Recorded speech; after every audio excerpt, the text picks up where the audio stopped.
couldn't make it tonight, but we are going on without him. Today, our guest is Susan, a psychologist from Canada. Is that right? Psychologist? Yes, I'm a psychologist and a psychoanalyst. Okay. And a guidance counselor, as it turns out, yes. I have a bunch of qualifications. I know. I always, when I, look up people's and, psychologists, therapists and stuff, there's always so many letters besides their names. I don't know what any of them mean. I always have to look them up. Well, people get confused. A lot of people, when they come and they're looking for therapy, they don't know the difference between a psychotherapist, a psychologist, a psychoanalyst, a psychiatrist, and a coach. And they're all kind of different levels of qualification or different specialties with various kinds of restrictions and privileges. But it's interesting, I always find, that I think most people's fantasy about what a psychologist is actually something closer to a psychoanalyst.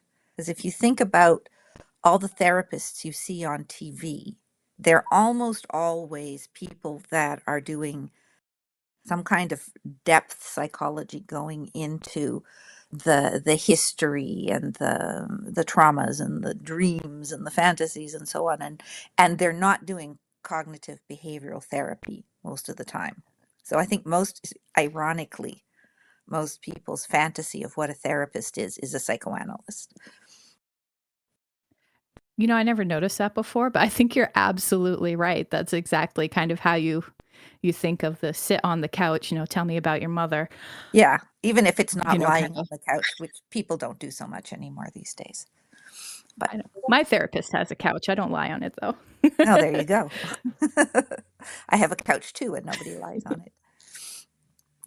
So I didn't know you were a psychoanalyst. I probably should have. I mean, obviously, I looked you up, but I guess I skipped over that part. Maybe I blocked it out because I know that on this very podcast, I have said more than once that I think psychoanalyzing your daydreams is kind of useless, and I'm beyond it. But I was kind of thinking of that in how do I want to say, the like a layman's sort of way. But I mean, this is actually professional psychoanalyzing. So like how? You mean, do you believe that the themes and the contents and the qualities of the characters that you are creating in your daydreams are meaningful or not? I think they're meaningful, but not in a pragmatic way. Okay. And I guess that's where I sort of end. Maybe that might just be me too, because I'm a much older maladaptive daydreamer, and a lot of the issues that led me to maladaptive daydreaming are now resolved. So, I could go back and psychoanalyze some of that, but why would I? It doesn't add anything to my life. Whereas someone who's younger can maybe get more out of it. But, I honestly don't know. I've never talked to a psychoanalyst, someone who does it professionally before. Well, you know what? I was just thinking about this today as I was thinking about this podcast. And I was thinking about the fact that most people start their maladaptive daydreaming when they're quite young. There are some people that seem to start it when they're in their teens or their 20s, but a lot of the time it's something that kind of grows organically from a very young age. And it's so much, a part of your lived experience that you don't question it at all. And one of the things I've noticed looking at, especially things like Reddit, right, forums where people post a lot about their experiences with maladaptive and immersive daydreaming, is that a certain number of people seem to be quite aware that they have taken parts of their personality and they've personified them, right, in some sort of ideal ways. Hard agree. but the thing is that because you start when you're really, really young, like there's no a kid doesn't ask themselves, is this potential this character that I'm inventing potentially a part of myself, right? So I think there's an experience. I'm not a maladaptive or an immersive daydreamer myself, full disclosure. So, I think that that as it sort of grows organically, people don't think to ask themselves that question, until it becomes problematic and then maybe somebody brings it up, or there will be a certain number of people just naturally are going to, come across that idea themselves. But it's a bit of a challenging idea, right? Because if you do start recognizing that, you're personifying parts of yourself, then do you have a different responsibility towards those parts rather than just, enjoying them? Yeah. I'm sorry. Oh, I was thinking back on my childhood. I actually have characters still alive because I have one ongoing story. A lot of people switch throughout the years, but Yeah. I still have characters from when I was like 5 years old. At the time, it was the telepathic Wonder Twins saving the world. I don't know. And no, Uh, no 5-year-old is asking themselves, what is the metaphoric meaning of the telepathic twins, Wonder Twins? I know. It's like, With Pet Tiger. what part of myself, or what sorts of personal problems am I, trying to deal with by imagining this magical power? But it is something that's potential, I think, later in life. Um, I wrote down. I had so to the audience. Um, Susan's actually presenting on immersive and maladaptive and other forms of daydreaming at a conference coming up in April. So I was reading the notes for that, and this analyzing stuff was actually something I wrote down to ask you about that because it had come up. It had come up in your notes, and I did not write down the context surrounding how it came up, so that's on me. Um, but yeah, wrote down, like, can it actually be beneficial? I think it had come out of what you had been saying about Jungian archetypes. I mean, like, I, as a psychoanalyst, am taking the position that yes, absolutely, it's going to be, psychologically and emotionally useful to try and understand why you've created these characters and what their dynamics are and so on.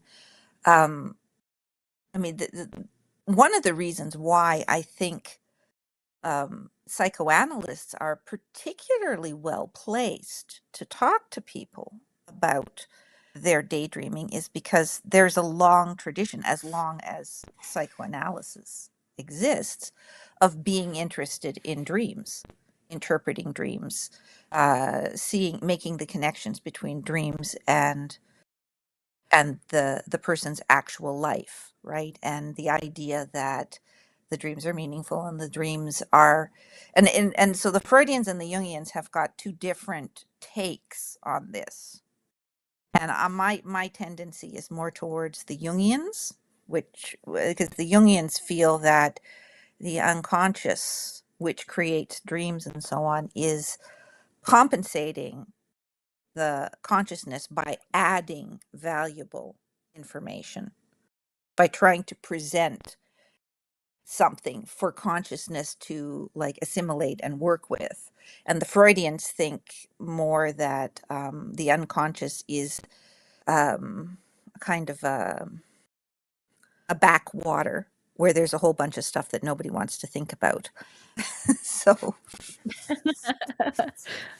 you know, but Yeah, I think I would lean a little Jungian on that too. Maybe a bit of some backwater. There's some backwater there, maybe. well, I mean, there just naturally has to be because there are things that we're always trying to push out of our minds.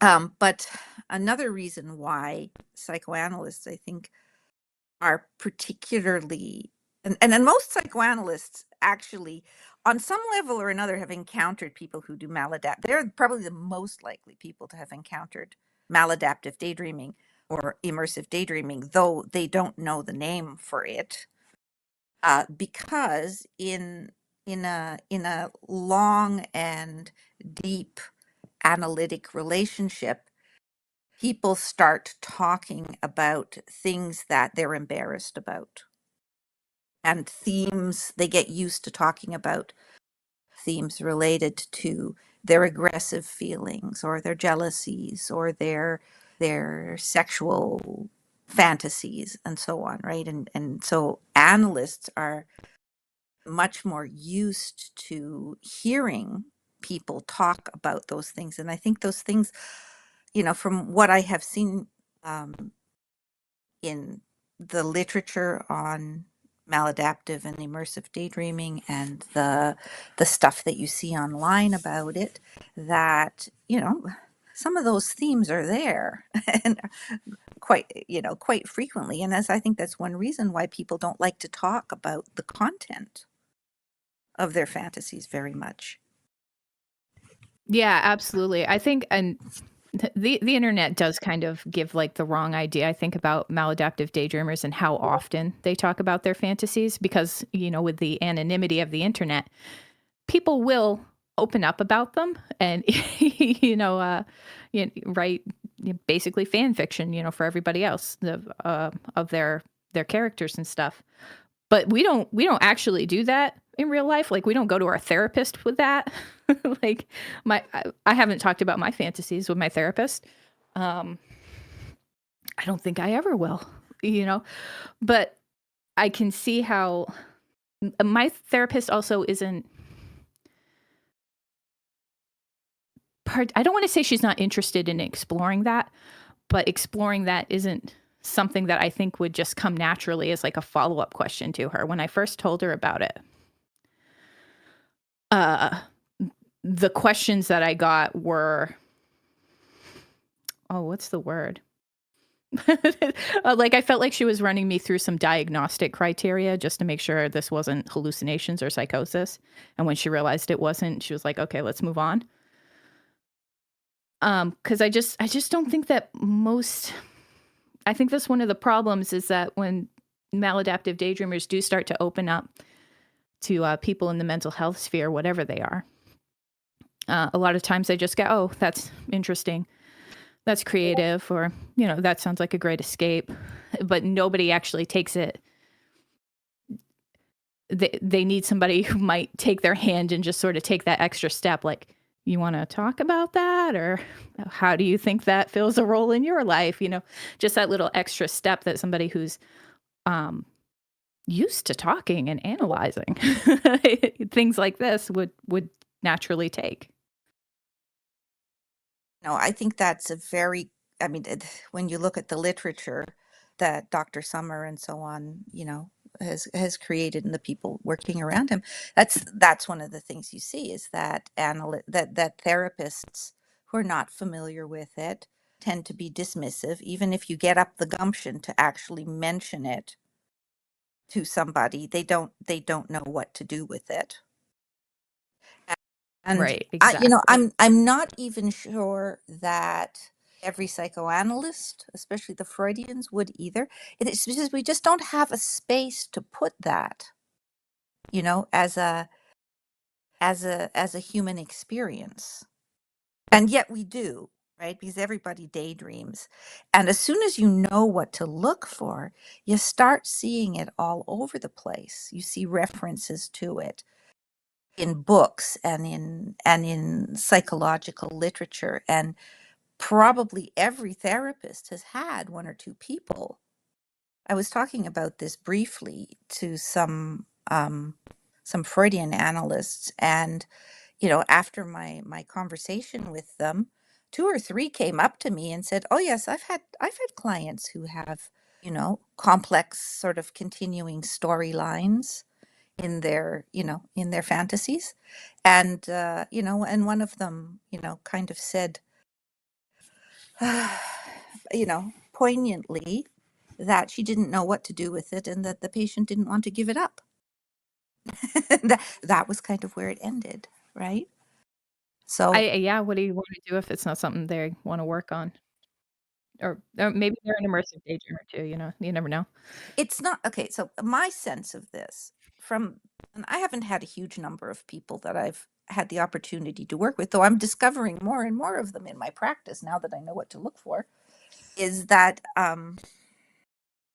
you'll talk about it in detail a couple of times, and then it just kind of stays in the background as a point of reference. So then you're talking about other things that are going on in the person's life, and all of a sudden you start to see connections to, oh, that's sort of like that character or that story that you told about the interaction, and where they had the major battle at the cliff's edge or something, and now this feels like you're at a cliff's edge, right? And it starts to be a kind of a shared vocabulary, of images and characters and character qualities that gets woven into the rest of the therapy in a way that allows, from my point of view, that allows the fantasy characters and the images to kind of retain their dignity and to contribute to the experience.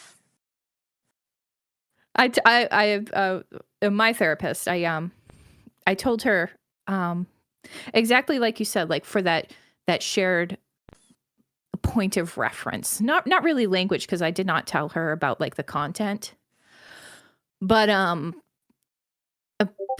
but for something that touches so many aspects of your life, eh, I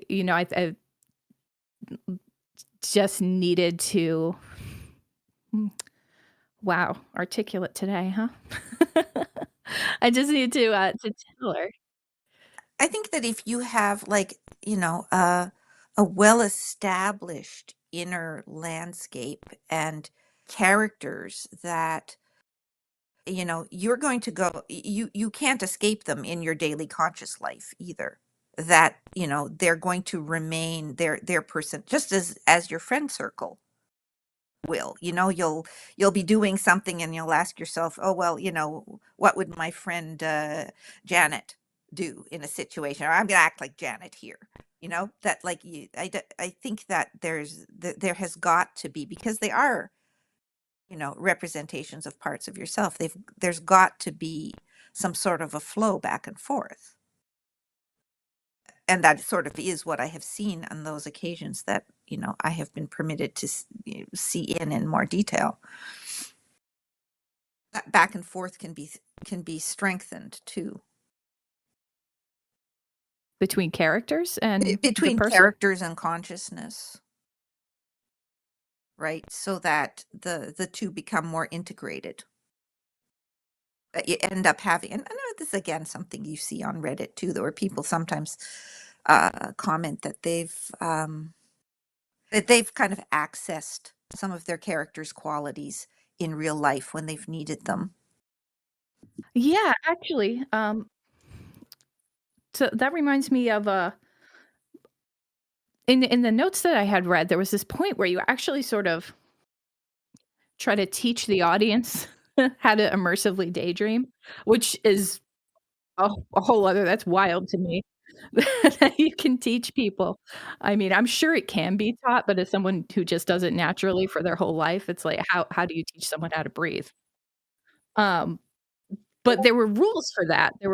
I think they came from, like, the use of active imagination, and the 4th rule was that the fantasies need to impose an ethical responsibility on a person. No, the understanding of the fantasies. This is Carl Jung. Now, Carl Jung was probably, who Carl Jung was? A little bit. Well, He was, I mean, not I don't study philosophy or oh, he, psychology, but I've heard the name, I know yeah, of yeah, him. back in the turn of the last century, like from 1900 to 1930s or 40s. That was the time of Sigmund Freud, and he was knowing ego, id, superego, and all that stuff.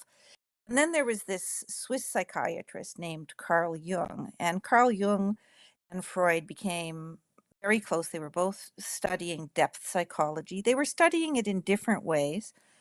Carl Jung, well, Freud was studying hysteria and neurosis, and Carl Jung was studying psychosis. So you can already see how there would be more of a tendency towards like the images, and so on. And he himself personally was probably an immersive daydreamer. And you look at his biography and so on. And then he had a period of time. So he was always interested in fantasies, and he was interested in the fantasies of his psychotic patients in the hospital.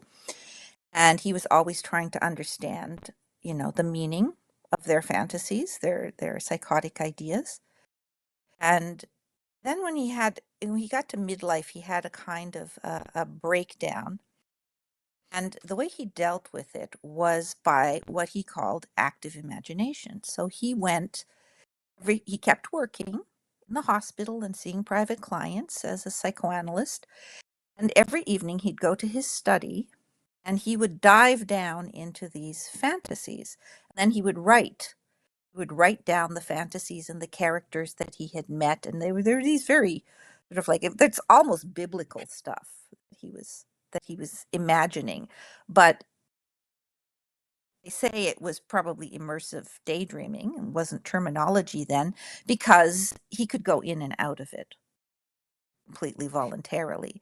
But by going into these images and fantasies himself, he he came up with a lot of understanding about human patterns and I'm not going to go into the whole Jungian philosophy, but he believed that this was quite a healing activity. And then he had some patients that had a knack for it, because there's always some people who, a percentage of the population, what are they saying now? 4% or something like that can naturally immersive daydream. And when he would ask them to go into their fantasies or into their dreams and talk to the characters there and interact with them, find out what the characters wanted from them.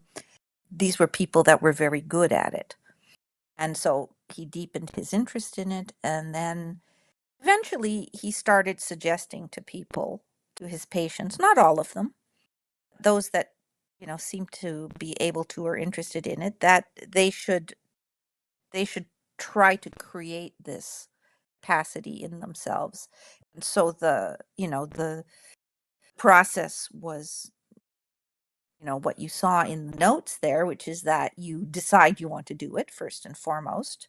Then you either wait for an image to come to you or you use an image from a dream and you focus on that image and you try to interact with it. So like if there was a character that you'd run into a dream, a real character or a fantasy character, you would try to have a conversation with this character. And the idea was that because you had sort of personified a lesser known and lesser understood part of yourself, because it was created as something outside you. It's not I'm me in my dream, right? There's this other character, that the back and forth interaction of conversation or action with this character would allow you to get in touch with some other aspect of yourself. And to this day, this is a practice that's quite encouraged by Jungian analysts. And it's, people who are interested in Jung often experiment with it more or less successfully, because not everybody's gifted with the capacity for absorption and, if it's real, is real imagining, right? But even on a much more limited scale, they'll find it very helpful for getting into contact with other parts of themselves. I mean, one of the obvious things that people do is like inner child work. Everybody's heard of inner child work, right? Where you talk to some kind of inner representation of yourself as a much younger person, and try and understand what they were afraid of and and try to comfort them. So that's what active imagination is. But the line you were getting to, the idea that it imposes an ethical responsibility on you, is if you do learn something about yourself and you do see some way in which you are going wrong, um, righteously, you should not stick your fingers in your ears and go, la, la, la, I didn't hear you. Should you should be willing, to try and do something to correct the thing that you see, or to to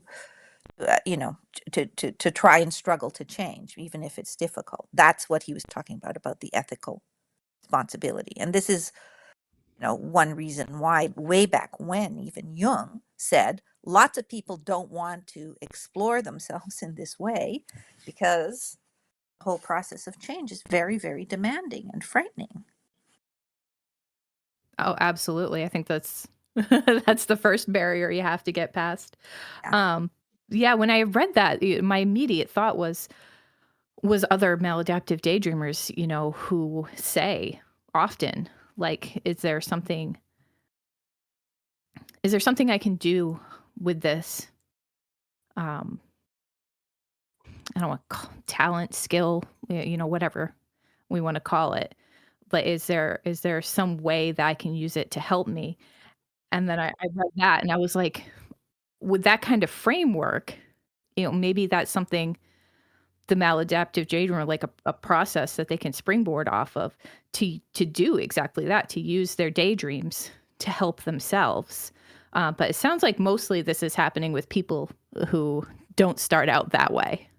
Yeah, because I think, I've asked myself that question as well. Is too strong a capacity and too strong an attachment to it as a way of soothing and taking care of yourself, right? Protecting yourself, which is, certainly one of the ways it gets used by people that are, you know, having difficulty integrating themselves with ordinary life. Do you really want to? Do you really want to give up one of your big defenses in order to, go out and deal with the real world? And that's this is why um, therapy is potentially useful too, right? Because there is a supportive person there, who not only hears what you're seeing in the dreams, but also hears your anxieties about, you know, setting the dreams aside, and can maybe help you orient yourself towards some more um, useful. Like, there was a very recent article. I don't even know if it's actually entirely. Yes, it's published. It's by Neerit Sofer Dudek, one of Eli Summers' gang. Know her? Yes, she is. She's the president of the new Yes, that's right. ISMD. She wrote it with somebody else. I don't think she's first author, and I can't remember the title right now, but they had the concept of beloved me. The researcher was talking about the idea of beloved me, and he said that and I think it was placed, for example, in the context of the the grandioseness of daydreams, right? Where you're the big success, you're the winner, you're the famous person, right? And the point he was making was it's not the fame that the person is looking for, it's the belovedness, because it's the lack of belovedness often that, was one of the reasons for the retreat into the daydreams. And so if you come out of the daydream, the fantasy of fame and glory, you know, the likelihood of your actually real world getting fame and glory is probably not so great. Probably got to live in the normal world, like the rest of us who are not famous and glorious. But if what the fame and glory is really about is being beloved, well, being beloved is something that you can accomplish, right? But may take some guidance. It may take some, you know, containing and supporting from somebody to tilt your perception towards, well, maybe what I really want is, to have a partner who loves me. Then I don't need to be rich and famous. Absolutely.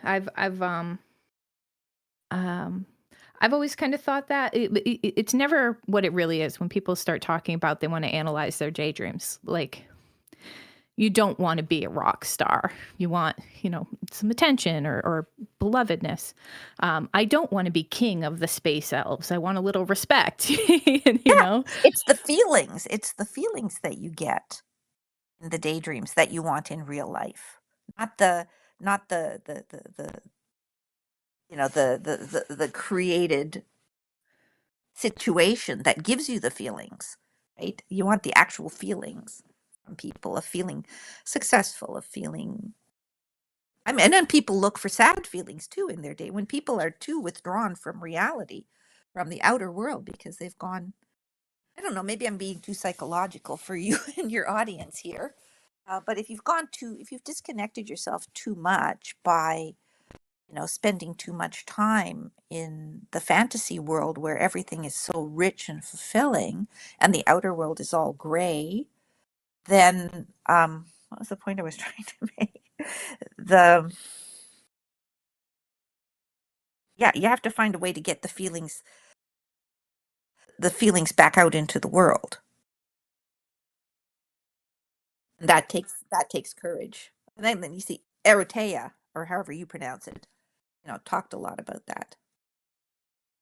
Oh, yeah, yeah, that's actually how we met. You've left some comments on our series about that. Yeah, probably. I got a lot of time for that essay she wrote. I thought that was wonderful. Yeah. Oh, we didn't turn out to be very big fans of it, me and Q, I but heard that it episode, yes. it is still highly recommended by the community, despite what, we may think. Um, oh my gosh, I had a thought too, and I just sort of derailed myself there. Oh, grayness, yes.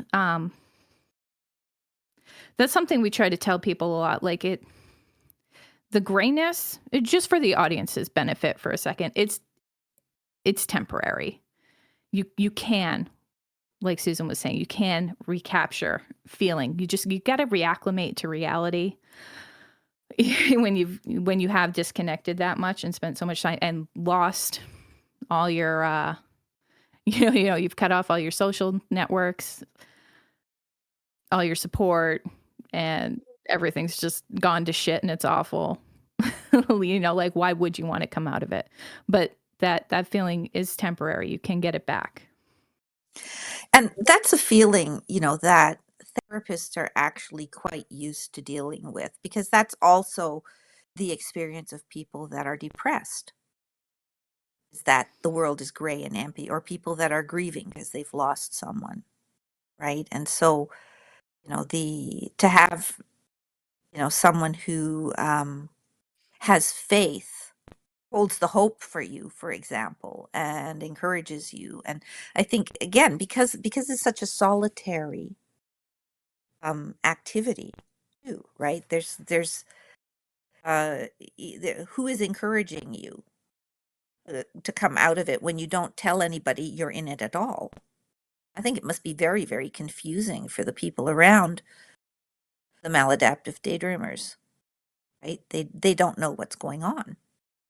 Yeah, it's hard to think that you might lose it when it's the only thing you have. Yeah, yeah, yeah. And that feels very, very scary. So, I mean, I think that the community that you're part of, there are, many, many people going through the process, and saying, yes, there is something on the other side, is extremely useful. I do hope so, and it's I love our communities, but like all mental health communities, most of the people you get are the ones going through it, the ones suffering with you, and not a lot of role models who are like, once they feel better, once they're cured, they kind of filter out. And good for them. That is their graduation. Go, never look back, run.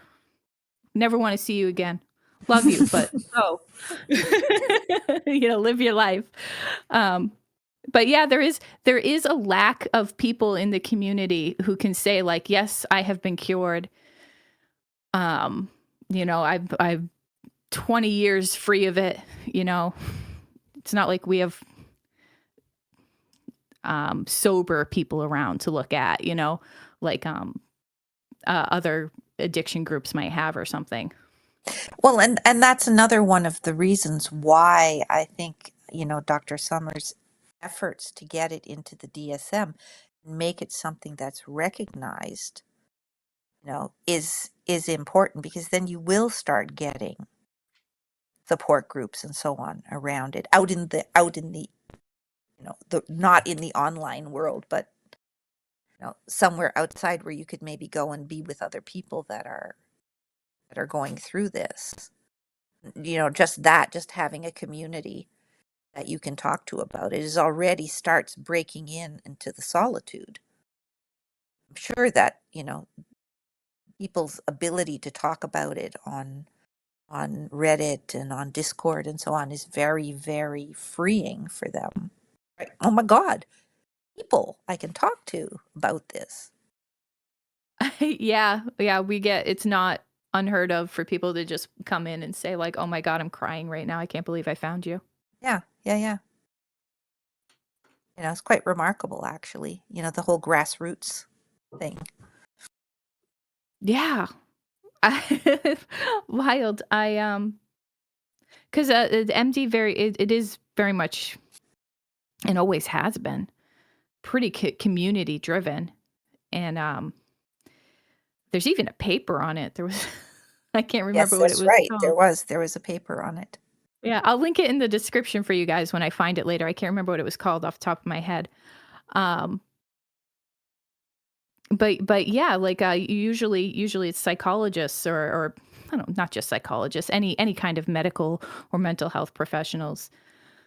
Identifying the issues and sort of leading the charge on that. But in our case, it kind of went backwards, where Somer forgot all about it, and we were like, "Hell no! Look again." Yeah. Before Sommer, there was the fantasy prone personality people back in the 80s. I think that was Yes, Wilson and Barber were describing the same thing. Basically, they found it in a highly hypnotizable group of people, and Sommer found it in traumatized group of people. But it was the same thing. I had come across that because I mean their work was really important to like the development of them because there was nothing else really or not much else really besides what they had come up with to sort of springboard off of, and use as a framework to sort of conceptualize MD in the very beginning. Hmm. So their work was super super useful for all of that. And I've read some of it, and I just there's a lot of fantasist in it rather than fantasy, What do and you that mean always by kind of that? turned me off about their work. Can you explain that to me? I don't know what you mean by fantasist rather than fantasy. Um, magical things, magical thinking, people who believe in alien abductions, who are, into being hypnotized, those sorts of things that they just, I don't think MDers for the most part are particularly prone to any kind of, you know, thinking like that, like alien abductions and demons and things like that. I mean, I'm absolutely sure some are. Everybody's got their thing. But I think, because I had to think about this too for the presentation I was giving, is that there's a kind of a continuum and it all uses the same basic building blocks, this capacity for absorption and this hyperphantasia, this capacity for real is real imagining. Then it gets used in different ways, right? So if you have the skeleton of that ability, um, things like absorption, you start off, on the perfectly normal end. You get people getting lost in a book or in a movie, right? And really identifying with the characters and so on. And like nobody thinks there's anything strange or bizarre about that, but there are people who really picture the story as they're reading it, right? And feel all the feelings of the characters in the story. And then there are other people that it's words and concepts and they're not feeling it in the same way. Then you have phenomena like the imaginary friend of childhood, which is a variation on, a sort of smaller scale maladaptive daydreaming or immersive daydreaming. It's just about one character, right? And I mean, there's such a large variety, I'm pretty sure, in immersive daydreaming. Some people really only daydream one character, and other people have got, cast of thousands. And then you have things like where it starts to get where when people don't know what's happening, they start imposing explanations on it. So, for example, one of the things I'm talking about in the lecture is mediumship, trance mediums. Because this is back again at the turn of the last century, people were studying mediums, trying to understand how the mind worked in states of trance. And a lot of these mediums, they would be talking past lives and they would be describing in enormous detail their experiences and and acting things out. And it was very clear that they believed they could like see what was happening. And like, is this not immersive daydreaming? Except in a light trance? Um, like what's the interpretation do you put on it? You have a fantasy about being a harem girl, or you think you were a harem girl in another life. How do we parse that? Not clear, right? Right. Yeah. I think thinking on that, I think the modern examples would be um maybe reality shifting Yeah, or exactly. an online persona. I uh, audience, all right, sound off in the comments. Come to YouTube, just use the comments for a minute and tell me if you had a ridiculous online persona, uh, or maybe still do, like catfishing, but don't actually catfish people for the love of God. Um, but I feel like that's a pretty common experience to maladaptive daydreamers in like the information age that I've talked about with other people, when we were younger. Some of them are still young. And then you get live action role playing or Oh, yeah, role non-live play. action role playing, the role online role playing where characters are created and storylines are built, sort of like the inheritor of Dungeons and Dragons, right? Where people can get really into creating personas and really get into there. But this is like not just one person, these are multiple people's fantasies, like streaming together. But again, if you have a capacity to really get lost, to really feel your way into the character, to really visualize these things strongly, you're going to have a different experience. And then you can also throw in lucid dreaming. Lucid dreaming and reality shifting, are they the same thing? You know, there's a debate on that one. So they're all like cousins. They're all related to one another, through this capacity for vivid imagining. So it's, maladaptive daydreaming and immersive daydreaming don't stand alone in the world. Yeah, I was wondering when I was reading about reality shifting because there's a big disparity between people who seem to be able to do it and people who try and try and try and can't. And I was like, are we the difference? Yes, you are the as far as I'm concerned, you are the difference. People that have the talent. But, active imagination proves, if people try hard enough, they may have a little bit of success. I was just rewatching some of those reality shifting videos the other day, and oh, there was one guy, or there various people were going, now there's like micro shifting or something like that, where people like feel that they shift just for like a few seconds. I'm going, where Okay.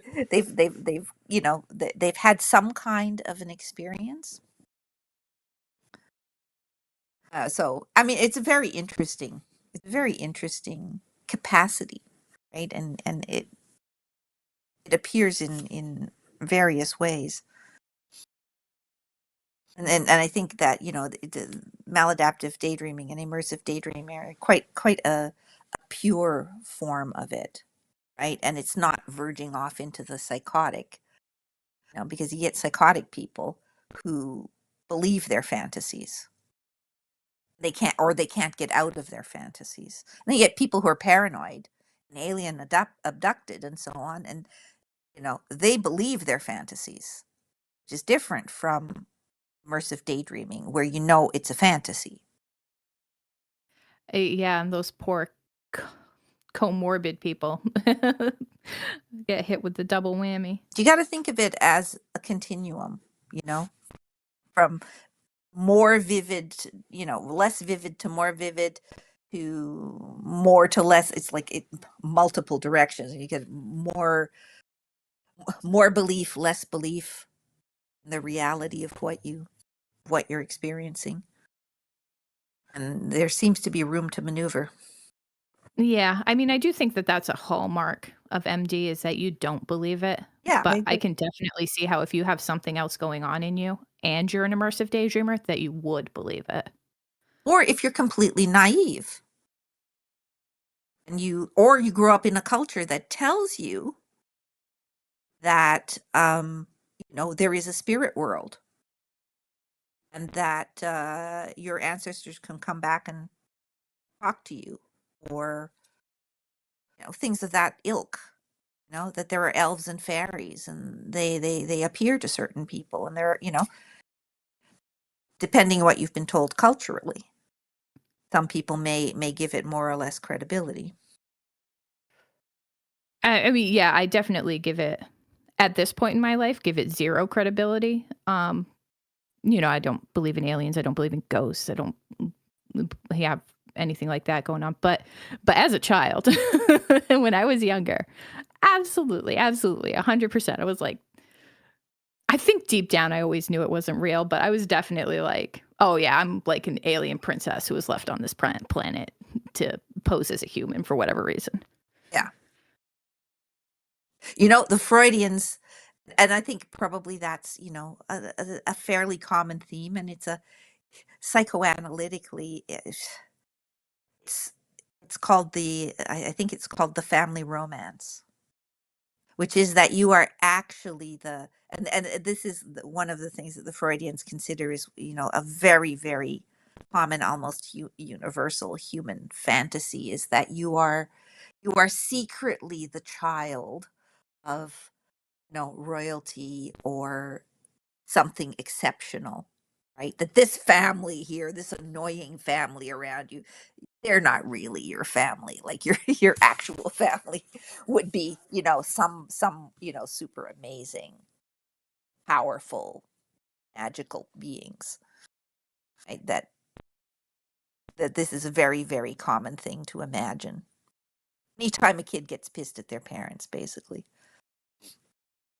And it is so funny that it is so common, not just that, but like all of this. And yet nobody ever talks like, how did it take till the actual 2000s for a name to stick. But when there's, I've seen people talk about what could be immersive daydreamers from a long time back. I saw a good case for Florence Nightingale, the Florence Nightingale. Apparently, in her letters, she describes what sounds an awful lot like maladaptive daydreaming. Oh yeah, it's once you know what to look for, it's all over the place. It's all over the place. And because it's something human beings have been doing forever. There's no doubt about that, that this capacity didn't just suddenly emerge, 50 years ago. It's always been potential, but like how people have talked about it, people having visions, people having were they visions, were they hallucinations, were they daydreams? We don't know, right? When people were reporting that they had visions of saints and things, like, I mean, were they just fantasies that they believed in very strongly and were very, very invested in? We don't know. There's no way of telling. Yeah, these days the question I see is it technology? Is it social media? Is it on demand content that has made something like maladaptive daydreaming pop up as if from like nowhere? And I don't personally think so. I don't think so at all. I think it's been there since the beginning of man.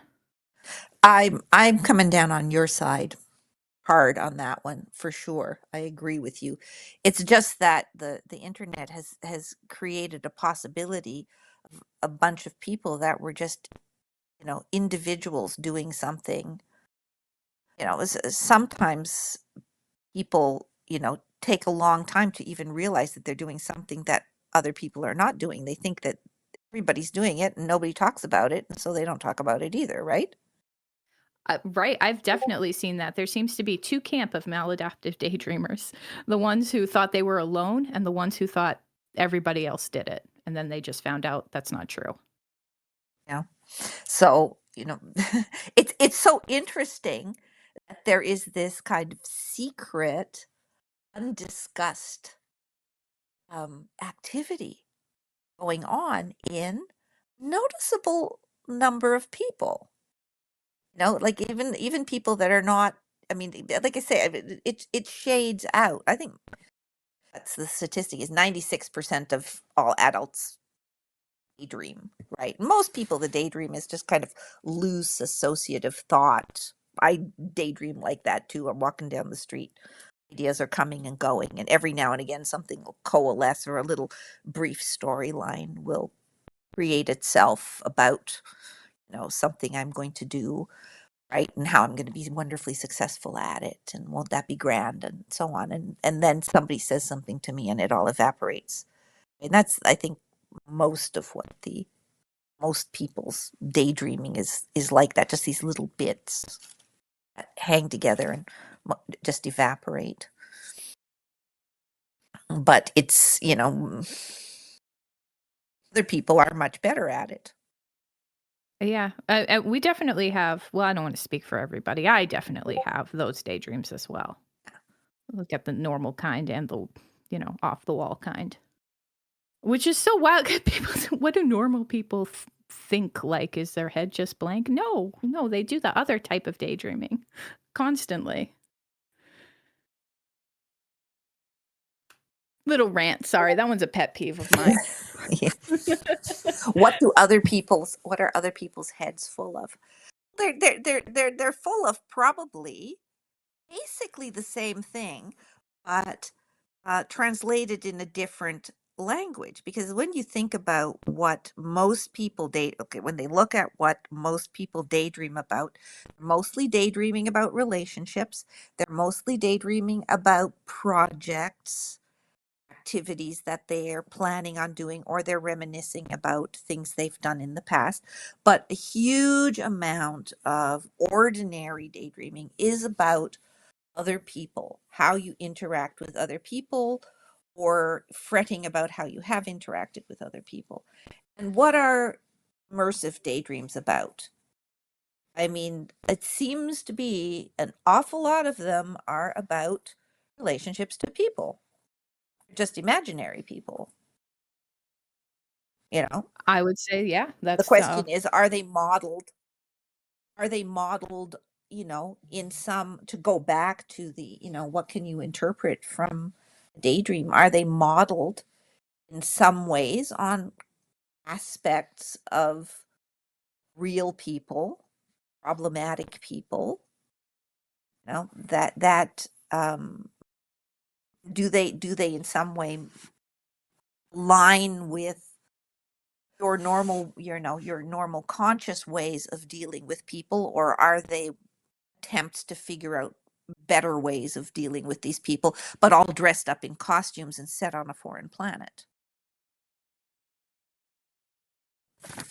That would be the interesting thing to figure out. That way, I pulled something off the internet today about I can't that he was talking about the things, like, if you now, so he's talking about interpreting dreams, right? But I thought that the same things would apply to interpreting daydream. He says, so you look at what are the actions and the qualities of the dreamer in the dream and the roles that they play, what kind of characters are being introduced into the storyline, what are the actions and the qualities that are assigned to those characters, what's the nature of the interactions between the daydreamer and the characters, what are the dynamics, is it love, is it hate, is it jealousy, is it tension, is it competition?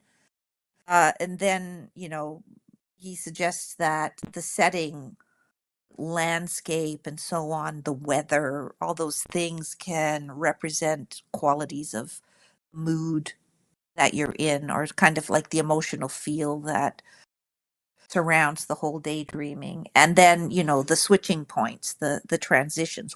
At what point do you abandon some, scene in the dream and it switches to something else now? And I'm pretty sure that same sort of thing happens in daydreams as well. You're suddenly teleported to the other side of the river or something, where you now lie in wait for the bad guy. oh, yes. Oh, So, yes. like, it's there. I'm sure that there is a lot to. I mean, I know there is a lot, because I have had the opportunity to work with a person or two on the content of their dreams, of their daydreams, especially the kind of long continuing daydreams that have got a set cast of characters who have particular relationships to each other and to the daydreamer, and whether the daydream and the qualities that the daydreamer adopts that they don't have in real life, and so on. And been able to see, how outer experiences, dramatic happenings in the outer life, retrospect, got turned into dramatic scenes in the inner story. Not a copy of the dramatic thing outside, but, like, there's a big dramatic defeat or something in the outer world, and in the inner world there's a massive earthquake that has to be dealt with. Stuff like that, you know? Yes. Yes, I can see those themes in, in my own daydreaming, but not so much on a small scale. It's very macro, Yeah, like, why shouldn't the Great War happened in my teenage years, and then it was more of a building period as I was settling down, big themes. yeah, I'm sure it happens smaller too, you just don't notice it as much. that somebody's irritated you in the real world, and then there's some altercation in the inner world where you come out on top in, in, in Yeah. some argument or something. So yeah, I mean that it's quite wonderful. It's a wonderful capacity, but as we know, it it gets out of hand, and it does real harm. Just like everybody's, defenses can become too excessive. and start, wreaking havoc in people's lives. People drink Yes. because it's an instant way of making themselves feel better, and then they become alcoholics, and they ruin their lives. So We've always said you gotta cure the maladaptation, not the daydreaming. yeah, and when the daydreaming, I mean, I believe that the unconscious, um, I mean, that this is a Jungian idea that the conscious and the unconscious are trying to work together. And if things are dealt with in the outer world in a helpful and appropriate way, then the energy of the whole system, the conscious unconscious system, starts being more invested outwardly. And that means there's less need for, less energy for the fantasy life. Right. So that it's just a natural, it can be just a natural transition. And it's something I've seen a couple of times too, as people, kind of get themselves squared away in the outer world, that the inner world just kind of just becomes less enticing, and the outer world is more enticing. Yeah, I feel that way too. But part of my recovery has been putting a lot of effort into socializing more. And as I socialize more, I daydream less. I've never prioritized not daydreaming. I've prioritized my love for my friends, and the daydreaming naturally follows. Like I Um, said, beloved, to be beloved is what's really sought in the grandiosity. Right? To try and be, like trying to be amazing is an attempt to get love. And if you can get love, in reality from your friends, then you've satisfied that need. I don't want to push us too much further because I think we're going to get quite over an hour here. I'm hoping that that is a good natural end. All right. Well, it's been fun. It's been fun talking about this. It's nice to be allowed to talk about it for an hour. Yeah, we could definitely have you on again sometime too. I'm sure I did hear from Q while we were talking. Sorry if I sounded a little distracted for a moment there. I was. And he wanted you to know that he's very sorry he missed this. Hello, Q. Maybe some other time. I've heard many, many, many of your podcasts. Well, it's been fun. Thank you very much for having me on, Dimmer. Thank you for coming. Sorry we got off to a rough start there. But yeah, no, this was a really good one. We don't have a lot of professional guests, so I think this one will be very interesting for our audience. And if anybody, disagrees with me, that's fine. Yeah, that's fine. We're all about disagreements. Go ahead, Right. sound off. We're about discord. Yeah, maybe you can be the next guest. I don't know, you've got something interesting to say. All right, and that's so that's going to do it for this episode of Parallel Lives. Join us again next time. Like, subscribe, follow, all the social buttons on the wherever you listen to us. I think that's it. We are going to try. Sorry for the housekeeping here. We are going to try to stick to a schedule. I know we're very late back this season, and we ended last season early. But we have a lot going on. Q, has his own stuff, and I'm actually pregnant with twins, so I don't even know how. Wow. Oh my God, did I not tell you that? No, I bet there's some fantasies around that too. Yeah. Oh, I thought I had. I must have told somebody else. Yeah. So there's, my big official announcement, guys. I'm gonna be taking some kind of maternity leave, but I don't know when. It's an inherently high-risk pregnancy, so we're just gonna see what happens and hope for the best. And as long as I am up for it, we will be recording. Congratulations. Thank you so much. It is it's big. And you're going to be bigger. I am. I'm only coming up on 5 months, and I already look like I'm 7. It's crazy. So yeah, that'll do it. Bye. Bye.